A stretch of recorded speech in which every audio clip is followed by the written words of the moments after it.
Now, the tracking modulators are all about the sources that you use here. Very simple.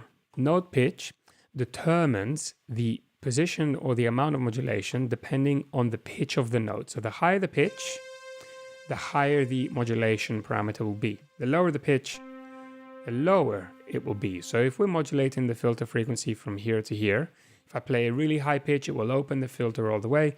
If I play a really low pitch, it will close the filter all the way. Velocity is the same thing, opens or closes it, but depending, instead of pitch, on note velocity. So the middle note has a quite low velocity, and I'll put this one to very high. And you can actually see just by moving this, that it changes where the filter position is because we're modulating it with velocity. Velocity off retains the velocity value of the previous note until the next note is released. This I tend to not use too often. I haven't really found it very useful. You can see it's not even modulating it.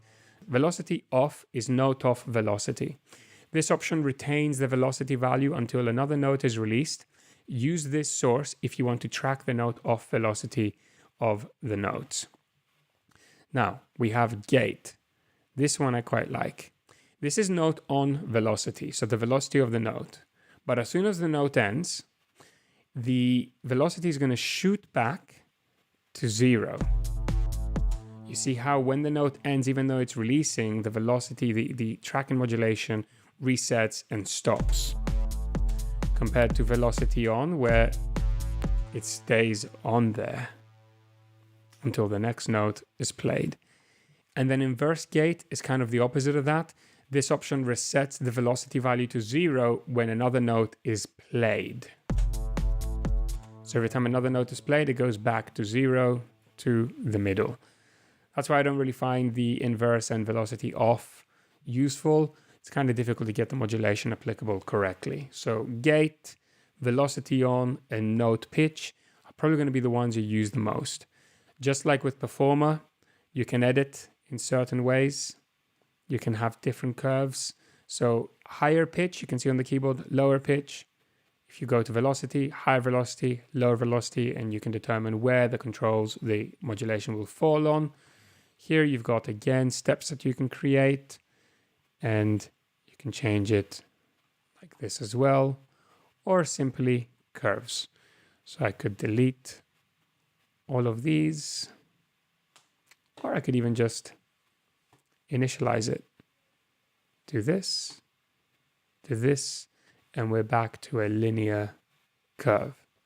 Snap to grid means that if I do make an adjustment, it will snap it to the grid. So that would be like to a specific velocity value.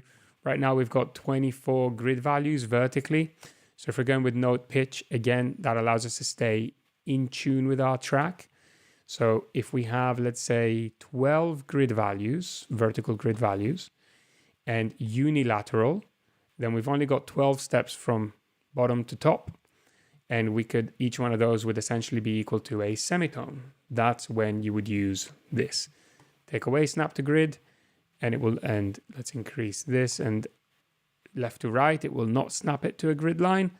Top to bottom, it will to the vertical grid, but that's only because it allows you to have more or less steps that you can take in case you're using it to modulate something such as the pitch.